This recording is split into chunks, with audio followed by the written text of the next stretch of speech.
to invest in the renewable energy, while we have to make sure that we maximize the extraction of our resources, but we have to apply the technology that minimize the pollution, that makes the environment protected and social impacts reduced. Of course, as the regulator, we have to make sure that we do a monitoring to those international energy companies who are involved in the extraction of natural resources, to make sure that I think we are able to come back to that on the sustainable management of the resources. So thank you very much for responding on the issue of transiting and how can we make use of the resources that we have in place. It's very obvious now that we do have the resources, we have to use them, and we have to use them holistically in a way that they will take us to the transition.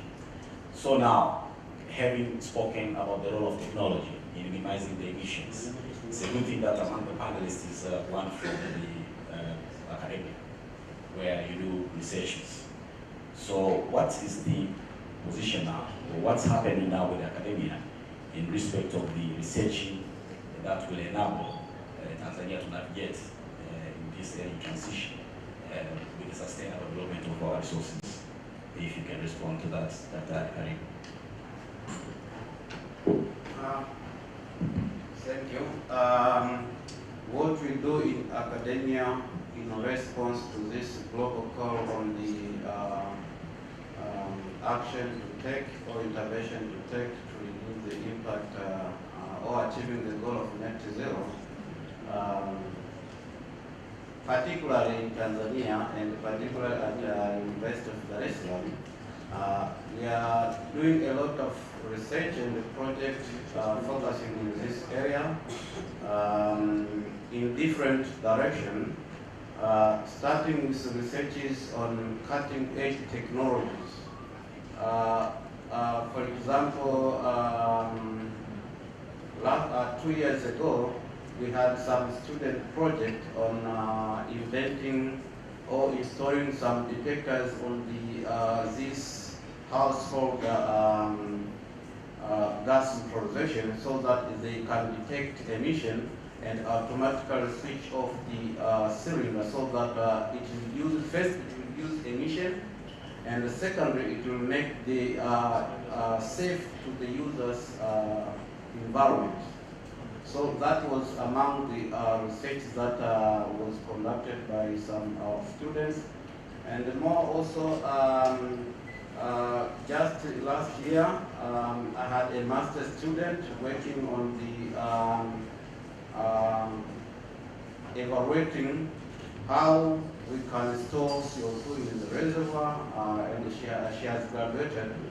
And now we are about to publish that work that was basically quantifying how much our reservoir can store, and out of those injected gas, how much can be stored in the reservoir. And also more research on that one. Also, we are trying to start different theoretical systems if they can be candidates for this project. And also we have a unit that, are you aware that in Tanzania recently there is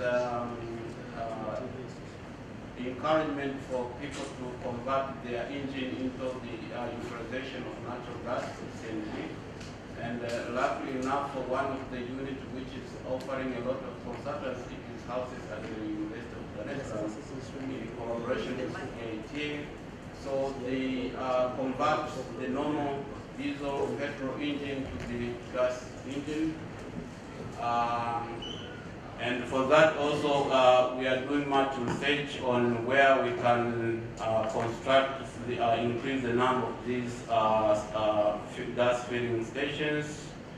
Recently, or now, one of the stations, it is constructed at the University of Dar es Salaam, just besides Magufuli Hostel. So we are working on that. On top of that, also, I remember TPDC with the government. They have decided to distribute natural gas to the community around the Vision campus, but it was not in use because of some shortcomings, and also we are researching to address those issues. So in terms of research also, we are not lagging behind. We are doing a lot, we are taking a lot of initiatives so that we can contribute to the cutting edge technology to reduce emission, to make power efficient tools, also contributing to the development of the system that can improve energy saving, have less emission to the environment, also improve perfection in the industry as well. So going to the side of the ministry, that part of the government, we know that the government is responsible for setting up the policy to guide the direction of any issue pertinent to the industry. And any concession is a big one now. So one that I would like to know is whether is also the policy direction of the government towards the concession, whether we do have a policy in place and where are we heading to. And if you can comment a bit on the national clean energy strategy, which is also aimed at addressing the issue of the petroleum products emissions. Very much like me. Thank you, Mr. Desmond. First of all, I would like to agree with you that we have a problem of emission and it needs control. And one of the key tools to tackle that is to have a strong policy that can address first problems, a source of problems. And for our countries, we have to be realistic. Like, problems are more into, I can say, the sources from transportation or commercial uses. So how does our policy address that? In our policies, Tanzania mainland, even the Zanzibar energy policy, our country have been working hard to make sure that we reduce the emission of carbon dioxide by motivating, influencing the use of modern use of energy, clean energy. For instance, I would say Zanzibar energy policy or Zanzibar energy sector recently established and officially opened the first ever LPG depots that have ability of almost to carry almost 1,500 volume of LPG gas. What's the issue here? Zanzibar, as an island, they were more into traditional source of energy, like we may say kuni, makaa, and coal for commercial purpose. But also in transportation, we know that we depend on petroleum products. The first thing that we make sure is to motivate people and companies to invest in petrol LPG in the sector. And what's the benefit? Benefit was to tackle the using of traditional source of energy, like those I mentioned. And what have we achieved at the state now? We've seen a big transition. Almost within a year, we've come with almost 60% rise, 60% rise of people who use cleanest sources of energy for either home or in the industry. For instance, I will say in urban areas, government through a proper policy and proper implementation of that policy have been able to convince people from navigating use of makaa, coals, and other traditional source of energy into using LPG. And the result has been very good on that sector. Also, it doesn't just end there. There have been good environment established for investors from different countries, even to be given a specific areas like Mangapwani, let's say for Zanzibar, to establish further depots for LPG to ensure that even urban areas now might have that enough source of LPG as long as they want. That's the part of government to ensure that we just don't say we support the transition, we make sure we do it in a proper way. Thank you. Thank you very much. It's nice to hear that things are also happening at the grassroots level, down to managed level. And the first round was the opening one to expound issues in a deeper sense. The second round of questions is going to be specific issues, and that leads to the entities from which the panelists are coming from. And starting from TPC, we have seen with this energy transition issue that most of the companies have been also realigning their business portfolios. You may see, for instance, Statoil had to change their name to Equinor, Total Energies. That was in the way of trying to grab the opportunity that is emerging in the renewables. And they also do have some funding for R&D into their renewable businesses. So we wondered, because TPDC is the commercial entity for oil and gas in Tanzania, are there any plans of venturing into new portfolios of renewables? Briefly, Karim. Thank you. Yeah, I think it's a good question. Yeah, but probably a tough one. So TPDC is established according to the law, and it has mandate. The mandate that it has is to operate commercially on behalf of the government in the petroleum value chain. So it is true that the oil, they used to be international oil companies, now are referred as international energy companies, and we see that individual companies are changing their names, at least removing the word oil and substituting that with the word energy. That is number one, but also we see that in the investment, that starts to be reflected in the capital that they invest in the investment. So you see that they are beginning to invest in some of the companies like this, the Equinor that you have mentioned, that have made much in terms of investing in the solar, in the wind energy, which is part of renewable. So we see that trend. Now, as I said before, TPDC is mandated to operate on behalf of the government commercially in the petroleum sector. We have, as TPDC, we have the ambitions, and we, as technical arm of the government, we see that that is the trend and that is the opportunity. And we are at happening in terms of Tanzania to venture into renewables, given to the expertise and experience that we have in the oil and gas sector, as other companies have done internationally. So we have that ambition, and in long-term perspective, we see that there is a need of TPDC starting venturing in those renewables. But that cannot happen until we persuade the policymakers to address that issue. We operate according to the law, and the law that needs to allow us to be able to venture in that. So it's good that we are starting these dialogues, and we have the policymakers here representing the policymakers.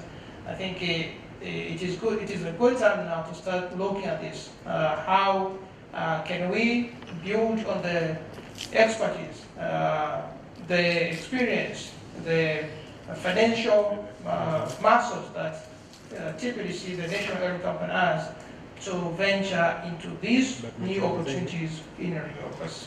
As I said, one of the reasons should be that we increase we secure the energy security, but the second is an investment opportunity that we can increase our revenue and the national revenue. Thank you. Thank you very much. I think in your engagement with the policymakers, maybe you might need to consider the fact that we do have institutions that are dealing with the renewables. Sometimes we need to optimize the processes within the government institutions to see we get the maximum possible outcome. That is just to say, it's just a comment. Okay. So to Mr. Kenyeri, we know now that we call for transitioning even much stricter conditions for operation of the petroleum industry. So how are you looking forward towards sustainable management of the petroleum industry, specifically the upstream part of the business? Thank you.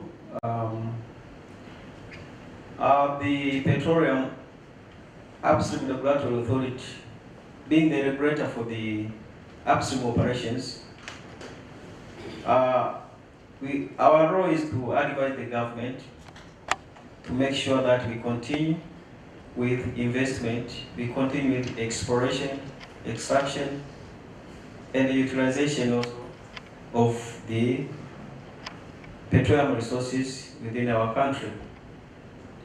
But how can this be done is to make sure that the extraction, the utilization comply with the standards and the requirements.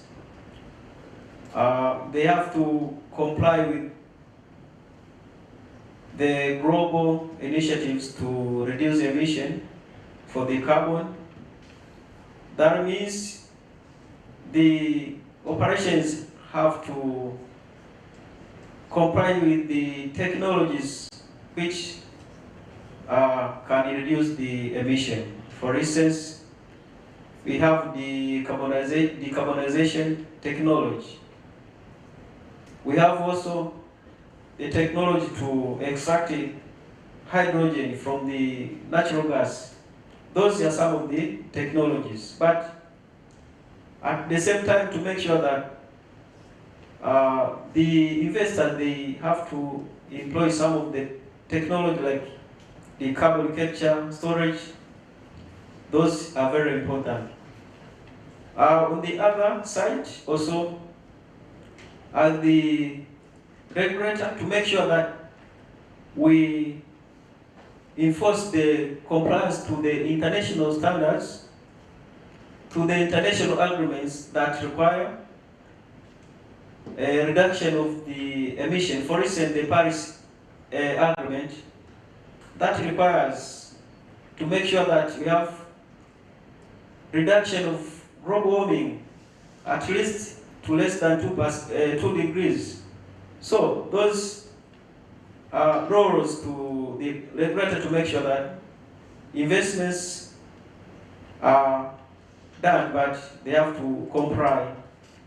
In addition, to set up some framework and enforcement mechanism that can make sure that we continue to exploit, at the same we ensure sustainable exploitation and affordable and security energy within our country.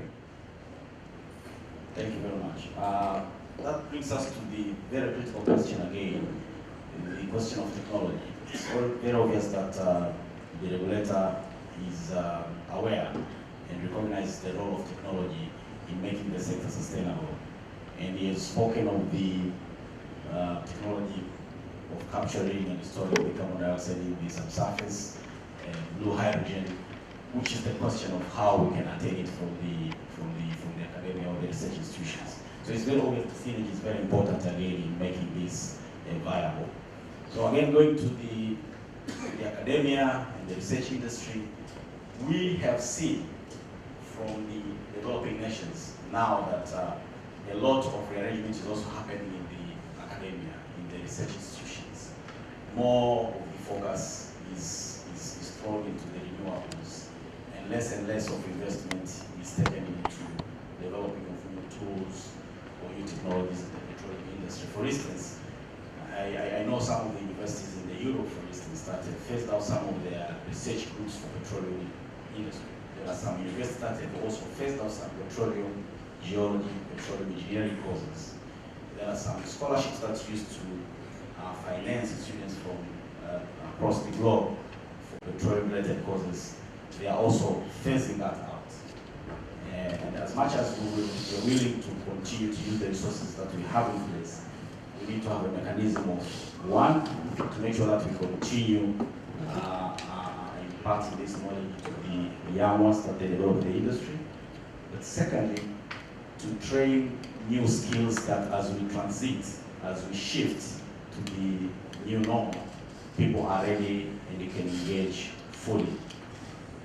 What are the universities or the higher learning, the research centers are doing, and what should we expect from them in that regard?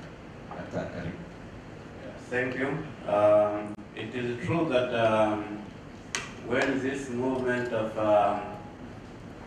changing from traditional energy to the much cleaner or renewable energy started, a lot of institutions, even the enrollment at different universities was going down because of most candidates were preferring to opt to start as a program rather than petroleum-related programs.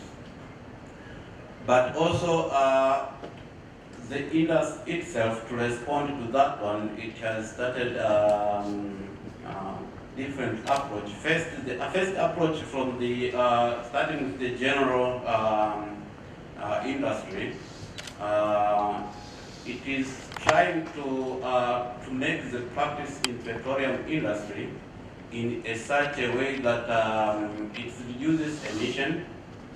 Also, it is trying to make sure that it is producing or practicing its business in such a way that in somehow they achieve this net zero through different mechanisms, including by buying CO2 storage, so that they produce hydrocarbons, they process, and the related CO2 emission, they have some facilities to capture it and store back into the subsurface. So in that way, they have kind of some kind of a convincing way that the community can trust that they can make the business in a manner which is somehow environmentally friendly.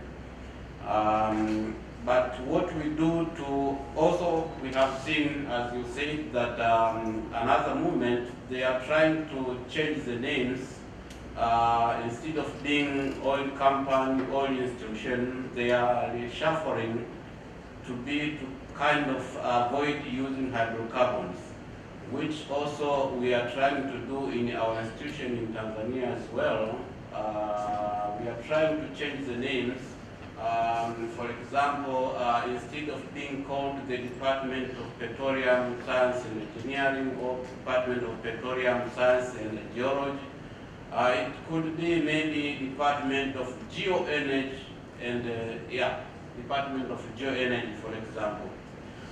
So even now, if people will be looking for the even the program name themselves, if you are looking for the program different universities worldwide, if you are searching for the petroleum, probably in some institutions you may not find those particular programs. It's not, maybe if I can correct you, it's not that those programs have been phased out.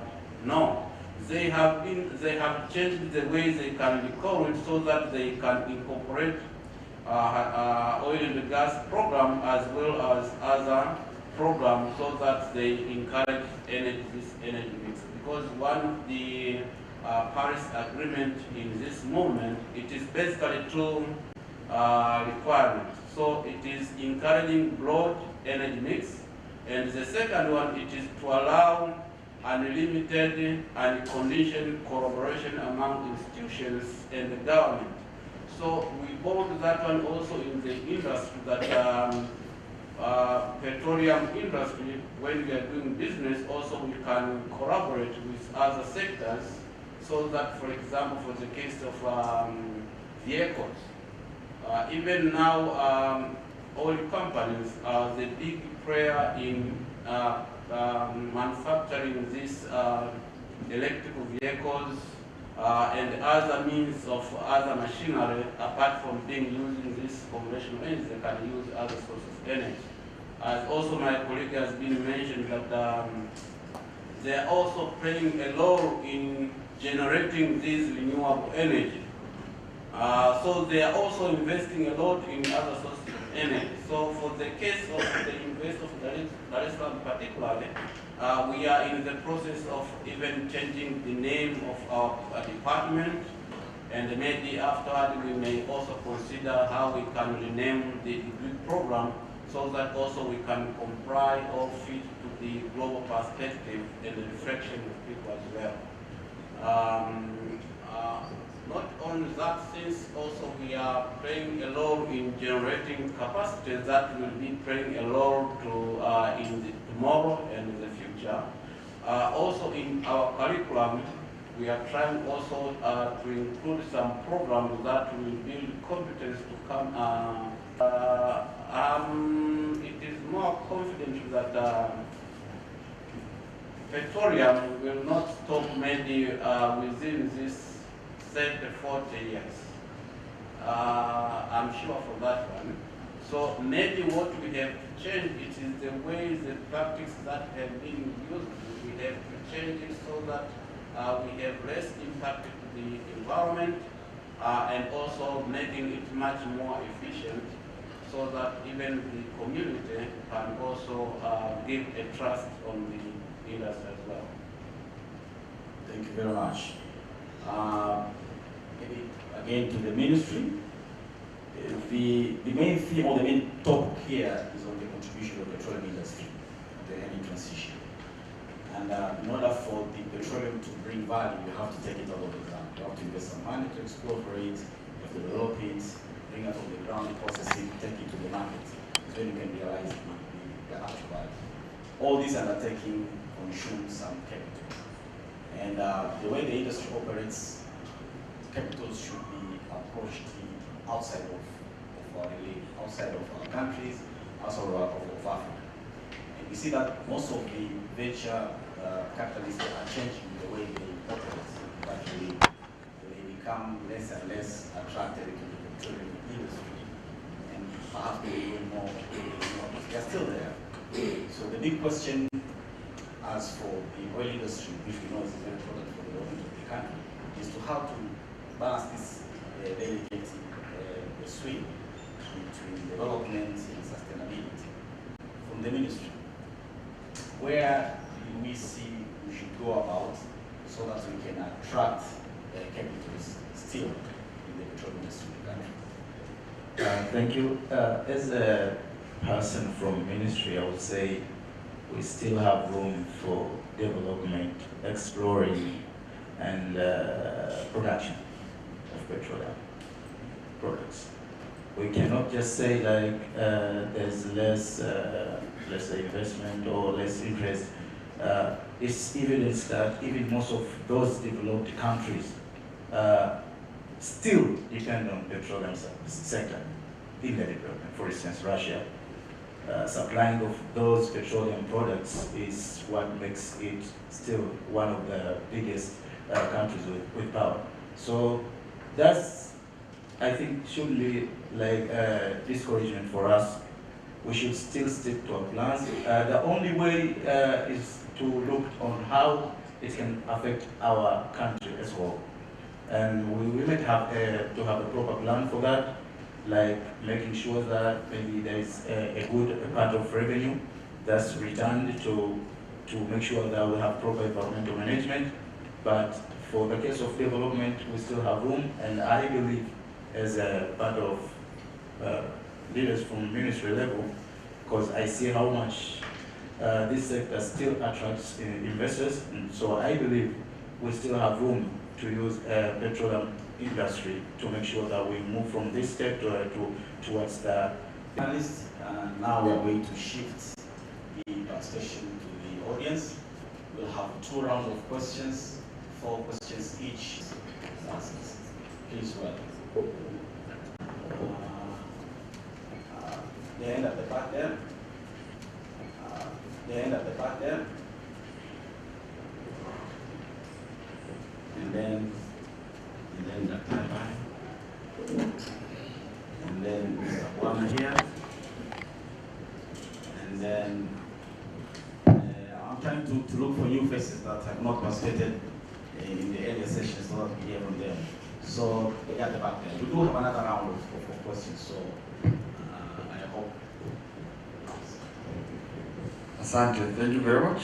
My name is Elisante Mshiro, I'm a geologist and a TGS member. Yeah, mine is not a question, so I'm not directing it to anybody there. It's a concern. We are behaving like we are not using or we are not sticking to our own objectives as a country, but listening to somebody else who is trying to determine how we should live. For example, currently we are very lucky that at least we are selling our coal to other countries. That means we are generating revenue from coal. But previously, we were not even talking about coal because we used to be told that it is environmental unfriendly. Currently, those who were telling us that coal is not good, they are the one buying and using the coal.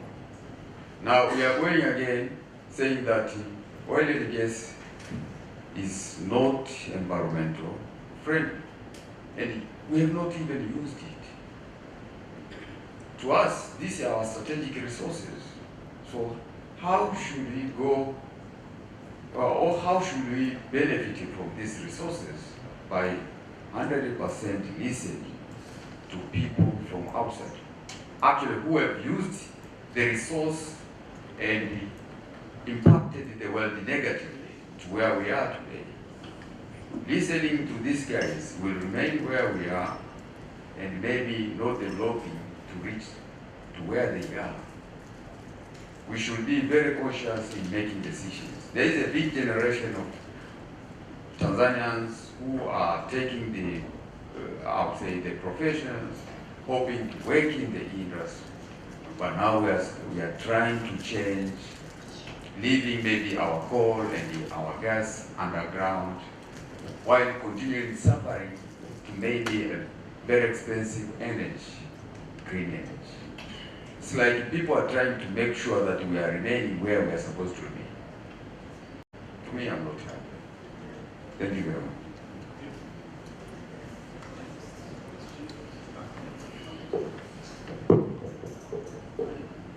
My name is Darwin Tarima, a journalist from London. Despite the advancement of renewable energy, but coal still the largest second energy source in the world, and almost accounting for 70% of energy production and about 60% of energy consumption. And the coal demand in the world increased by 4% in 2022. And the leading country is consumers are China, Poland, Australia, Russia, Germany, South Africa, and Korea. However, the coal production is expected to grow,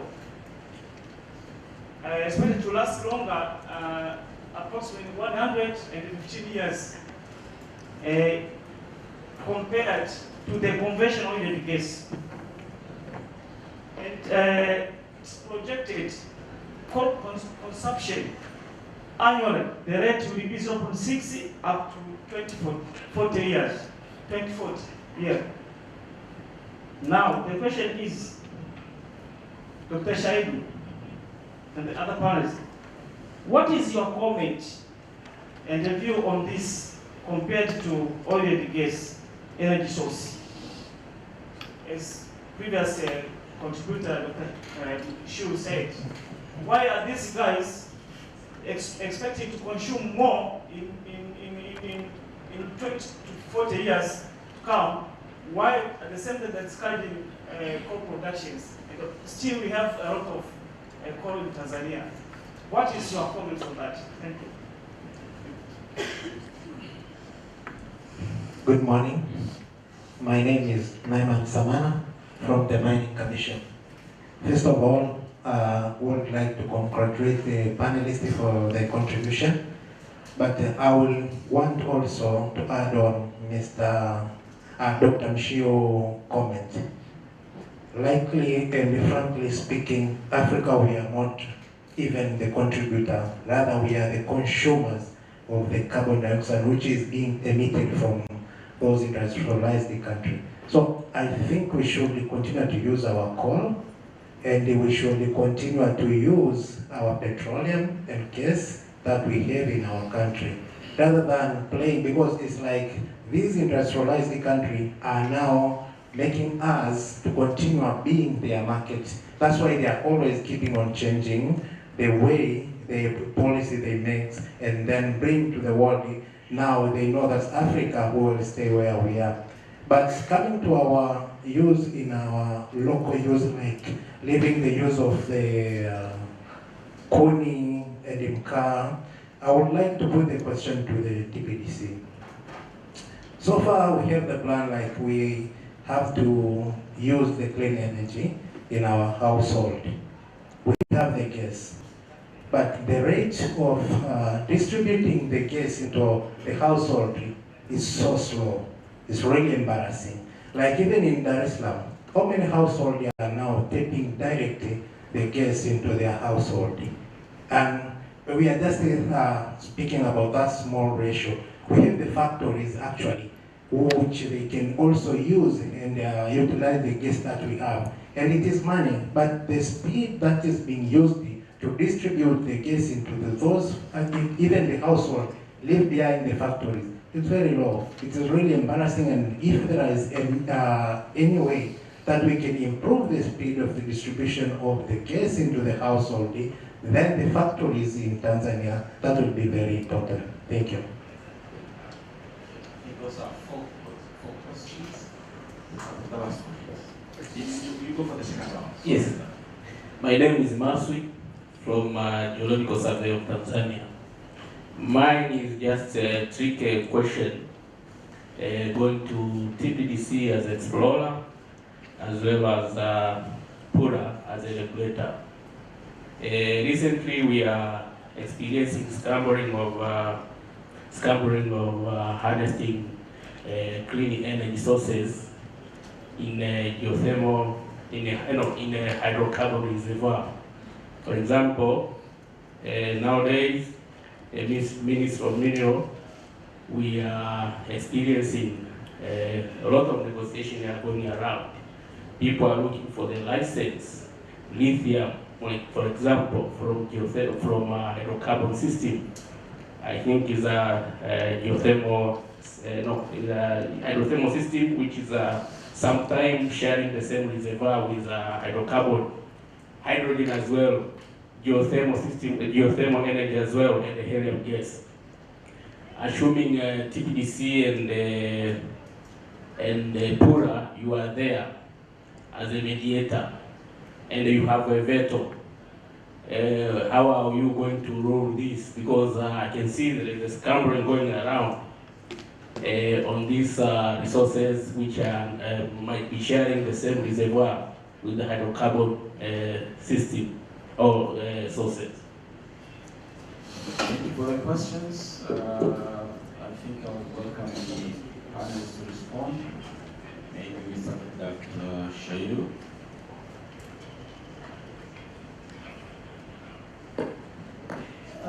Thank you very much. Yeah, so I think I will address maybe two questions that were asked by, actually three questions, no, two questions, which were asked by, one was a comment from Dr. Shu, and another was a question from my colleague, Dawood. Excuse me, maybe if we leave the comment from Shield to be responded by from the ministry. Okay. Yes, that's while I'm answering this question, I think I will just comment. Okay, just for the time management. So, the things the way that they are, I think the transition from fossil fuel energy sources into renewables or other clean sources of energy is anchored at three main factors. The first factor is the tasting of the consumer, what the consumer like. Okay. The second is the business environment that is regulating the business. What are the business environment, the policies? I agree with the comments and the question.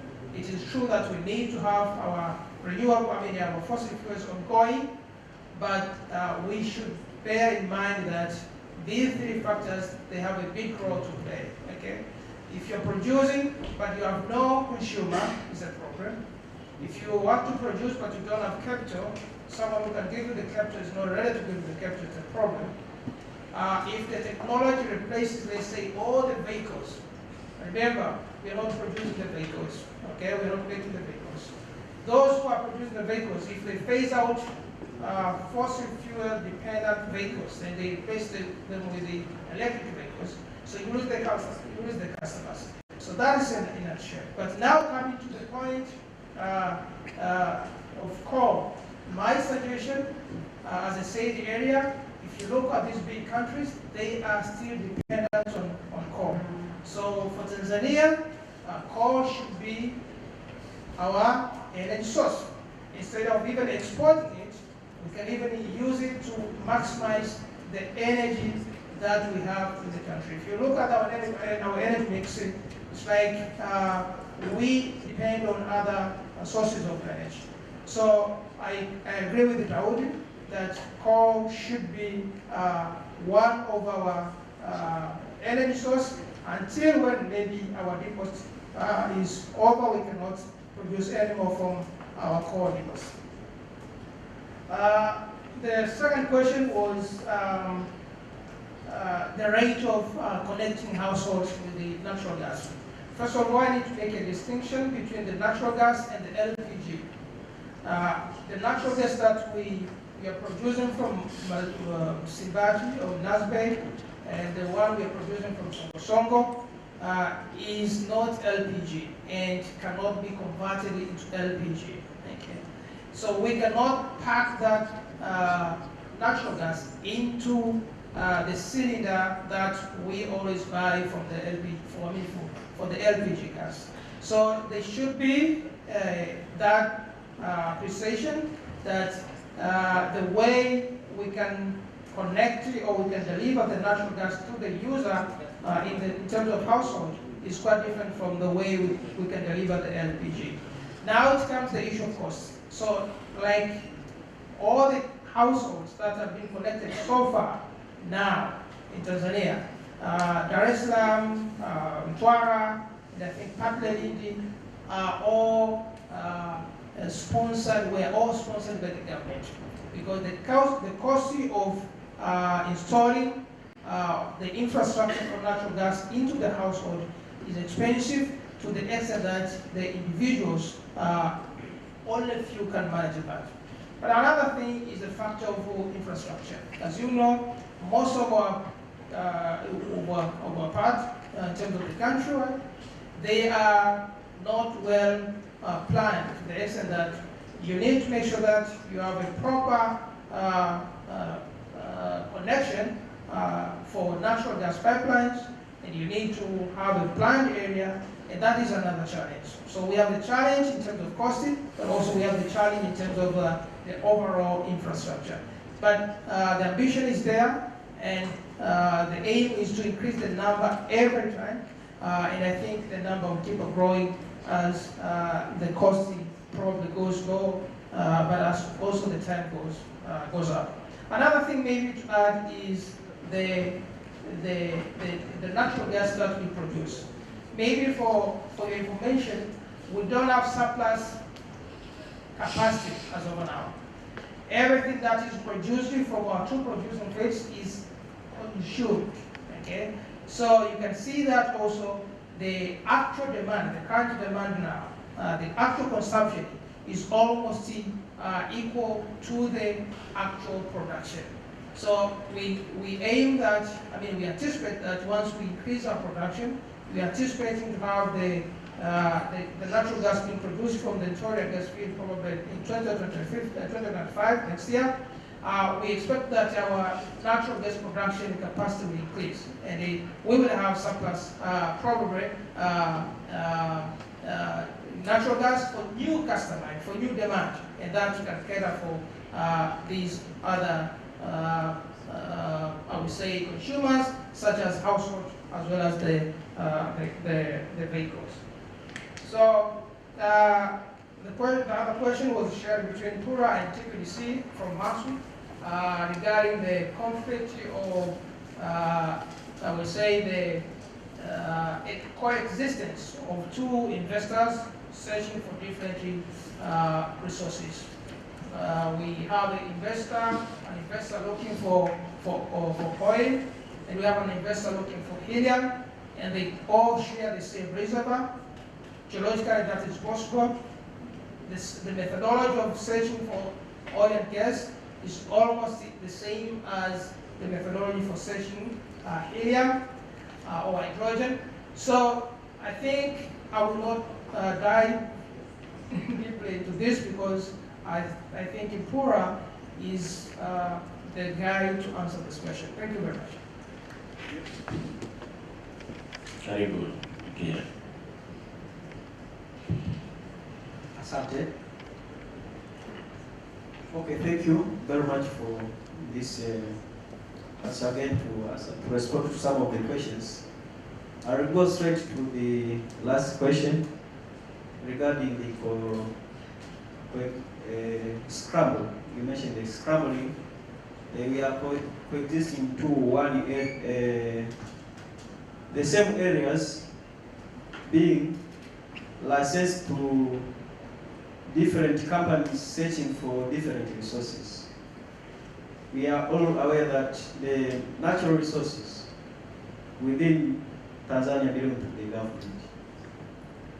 But those natural resources, they have got different means for searching and extraction. But at the same time, we have different regulatory bodies that are responsible to regulate and make sure that those resources are extracted. Of course, this challenge has come to our attention in the recent that we are doing the exploration for oil and gas. We have the law, we have the contracts, and the contracts, they give exclusive rights to investors. If you are given a certain area, in particular when you reach to the stage of development, you have a location of which it is an exclusive that you have to do all the development within that area. But you find that there are some other resources, for instance, the helium, the hydrogen. You find that all those, they have to be extracted as to maximize the government economic growth. I think the best way is to align each other to make sure that there is a good modality on how to extract those resources through sharing some of the information, but at the same time to align those law and the arguments to make sure that there is no overlapping, but the extraction of those resources have to be conducted. That's what I can respond to that question. We are still working on it. I think at the end there will be a solution for that, because it's the same government and the same resources for benefit to all Tanzanians. Thank you. if you may allow me to touch the first concern from Dr. I think maybe we can direct that to the ministry for the interest of Okay. time, because they are looking on the big picture, the big umbrella of the policy and the administration of the sector. So the question of the need to continue exploring, developing and using our fossil fuel resources. Thank you. As I tried to explain before, that we still have room because, first of all, I agree with Doctor. Like, developed countries are forcing us to believe on their policies, are forcing us to work on their policies, not our policies. But if you look closer, they are the one which are leading in emission of carbon. I would say one industry from maybe Europe could have an effect as much as high as the entire.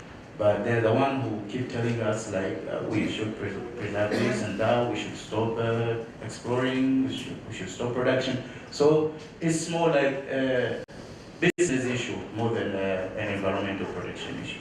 It's more like to say Africans preserve the environment for us while we keep on producing resources. You can keep handling this agenda while we produce and keep selling to you. For instance, as you see now, I might have forgot the company, but there was this company, a big company that produces car.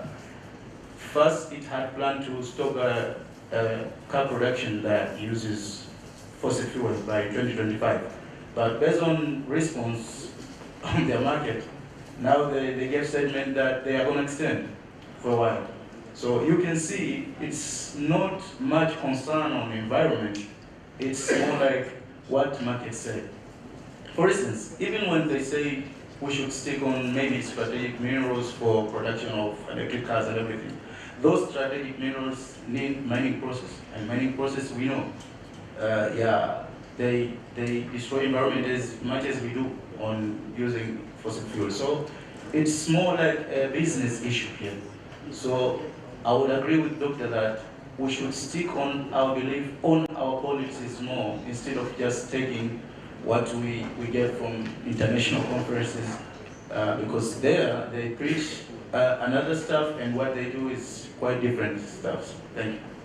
Perhaps to do with the geopolitics as well. And maybe a big question as we have continued to have a lot of questioning and discussion is on the capital, because I think that's the big one.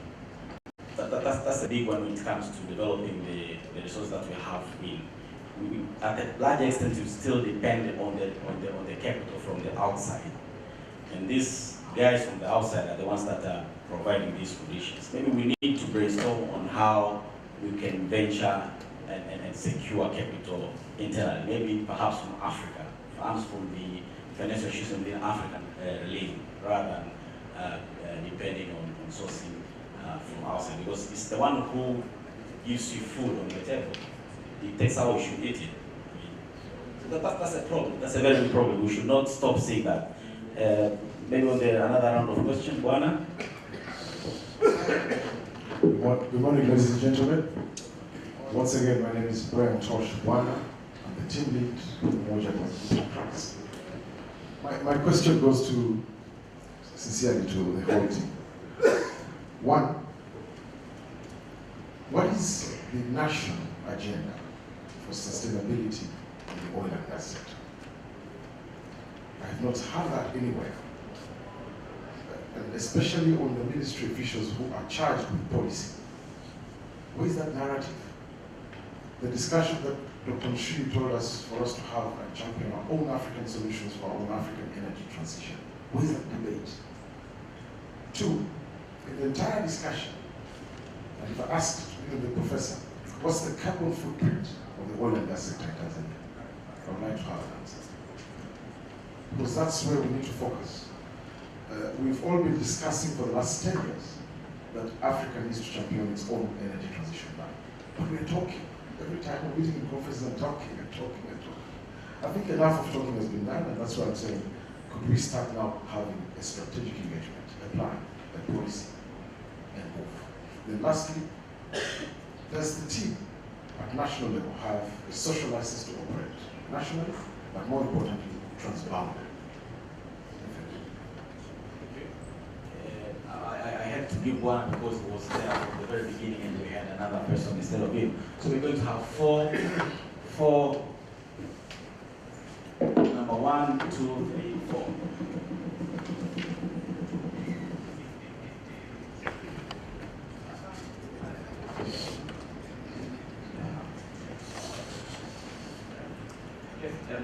Okay.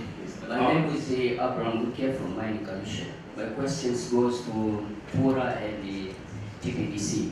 Is there a way that you can set aside some exploration blocks for only Tanzanians, like we do in the Mining Commission, that there are some licenses which are set aside for small-scale miners, and it has worked out that they have a very big contribution to the revenue collection. Right now, they are contributing about 40% of the revenue collections. Thank you. Please. Thank you. My name is Ernest. A bit of one question to the people from TPDC. We see lots of companies now in the Western world, they are changing different names. It's a bit of geopolitics. They're saying if it was a certain energy company, instead of saying petroleum company, they're now saying XX energies. They're avoiding the term petroleum. Now, I'm a bit confused when it comes to energy transition in Africa. What is our definition of energy transition? Do we really need to be like this? Because in the Western world, when you say energy transition, they don't even want to hear about fossil fuel. But in our case, we are pushing people to use natural gas, which is actually fossil fuel. So if they come with a different definition that we are not going to fund anything called petroleum, are you going to change our national oil company, the name of our national oil company? That's number one. Number two, we know how much gas we have in Tanzania. It's that much, say, TCF. Why does that value the same? The value is still the same since when we heard about it. 55 TCF, whatever it is. Why does it change? Because that's the kind of modeling people are doing. Do we have any independent verification of that value? Why it doesn't change? It's still the same over 10 years. What is going on? But the third one is on the coexistence of resources. I'm having a bit of conflict of interest when it comes to helium. But I think the matter is a bit bigger, more than what we discuss it here. And I would not like to see it happening in my age, where we see you are losing resource because we don't actually define what kind of resource we have in terms of legal framework. Now, you have two resources being explored together in the same setup, where geologists, we know they could exist together.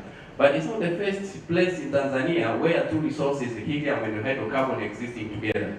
There have been lots of legal framework elsewhere where resources are existing together, but we have a legal framework in place to separate these two resources. So now the question comes, the Minister of Energy and the Minister of Minerals, now they're now different. Now, what is our model framework when it comes to the coexistence of these two resources in our country? Because these are the things we need to discuss. Otherwise, we'll be crying on our grandkids and saying, okay, we lost it. But we knew the reality. We are losing resources because we don't have a legal framework in place. Thank you.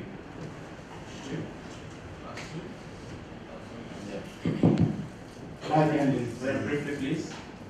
Yes, my name is Tuna Bandoma from the State Mining Corporation. I'm a bit surprised to the response from the doctor from TPDC. He said a connection for gas in the household is very expensive. And to myself, I don't consider the generality in the response of especially when we are fighting for getting solutions to what is the challenge to us. So I would wish the doctor to tell us what are the expenses in terms of the amount of in 10 shillings or whatever, which actually is required for connecting the household in our country. Thank you. My name is Gerald Chua from, I'm an independent freelance geologist, but currently attached to the University of Dar es Salaam. As a student, I have two questions. Number one is to all the panelists, if maybe they can nominate one of them. But my question will be, we have this thing going on with AI, and we are talking about exploration and looking for oil. There was a very nice presentation. I asked the gentleman if he can cite a hole. How are you incorporating AI in your exploration program and utilization, including dealing with challenges of sharing this? Or are we just sitting back again and these guys will do AI with your data and come and punch holes? So I would like to see or to get a response about AI and training the AI for the next generation. Number two goes to Dr. Kinga and anybody who can support him. How much funding do you get from Pura, TPDC, and the ministry to spearhead your cutting-edge quest to make sure that we deal with all these questions we've been taking? Because we're talking about one student, master student. I thought you were 30, and you have ample financing to get your things going. Is it difficult? Can you just elaborate? Maybe there's certain difficulties, and the people are here will help you maybe. So this is in a way nakupigia chapuo mzee. Umegundua gesi alafu hujaniambia. So thank you very much for the two questions, if I can give responses. Thank you. We'll start with the ministry on the question of sustainability and the government policy. Thank you. I would like to discuss on national agenda in transition of petroleum. I think that's the question, the national agenda. I would like to divide the agenda on two parts. There's an upstream part and there's downstream part, the using part. Upstream part, I would say our agenda are still the same. We are there on trying to explore, develop and produce petroleum products. As I said before, that's our agenda. We're still not into thinking maybe we should change that and focus on other resources. We are still on that track. Like, we want to explore, we want to develop and use our petroleum resources. That's for the upstream. But for the downstream, as I said before, we are trying to look for clean source of energy. Even not the cleanest, but at least that will be clean considering to the one that we were using before. For instance, we mentioned here about natural gas, and one of our colleagues there asked, how is it, why is it so different? The way we speak about it, maybe the Europe thing, transition is totally moving away from petroleum products. But here we're discussing natural gas as clean source of energy. I would say, as my colleague Mr. Shaidu mentioned that before, our transition differ. The level there and the level we are now is quite different. We believe we transited when we mentioned natural gas because the effect on the environment is quite different from the use of those traditional sources of energy, like maybe charcoal or coal. I would say 1 hour of burning coal could produce almost 11 pounds of carbon dioxide, while burning of natural gas produces almost 5. That's a big number. So we transit, but on different level, on different speed compared to those developed nations. That's for the part of transition. Common responsibilities, but differentiated capabilities. That on the question of the funding researchers. Thank you. So far, we are not receiving any fund from TPDC or the government with the research that we are working on. The research that have been done by the students, some were sponsored by some companies. I remember we had 4 students sponsored by Equinor for the project of inventing and installing detector and automatic switch for gas cylinder. That content was sponsored by Equinor. And also, as he mentioned, we have another student working on the project of converting natural gas to hydrogen, Alex Buko. Also was sponsored by, his study was sponsored by Equinor. It just be very brief. Yeah, so we are not receiving any fund. Maybe we shall maybe communicate to them to see if they can facilitate on the project that they are working on. And also in response to the AI, also we are researching and we have some students working on the project using different AI, machine learning and artificial intelligence as well, for making decision where is the better place to drill a well, and also using machine learning or artificial intelligence to characterize different parameters. Also is getting used as well. And also we have a new enrolled PhD student who will be just using AI and machine learning in characterizing reservoir.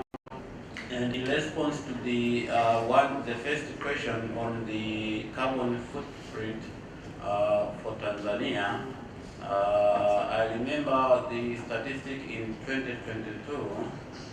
So in total Tanzania, we had like 17.5 million tons of carbon dioxide emission. That was the total annual emission in 2022. It was coming from different sources, from household activities to industrial and power generation. For the case of power and industrial operation, it was contributing 38% of that 17.5, which is almost 6.66 million tons of CO2 per year. Why I mentioned this one is because we have a technology to capture and issue, because the time is not on our side. Maybe we have to respond on the two, the prioritization of the Tanzanians to participate in the Tanga kwa Tanzania, lakini pia na coexistence.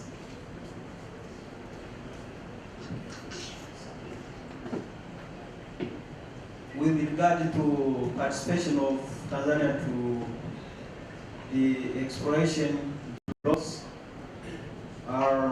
as of now,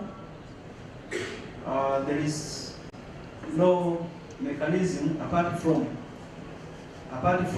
just complying with the requirement of the law that you have to bid and you have to compete with other investors. But the good news is that we have the National Oil Company, which is a local, you can say, and now they have applied for some blocks to do exploration.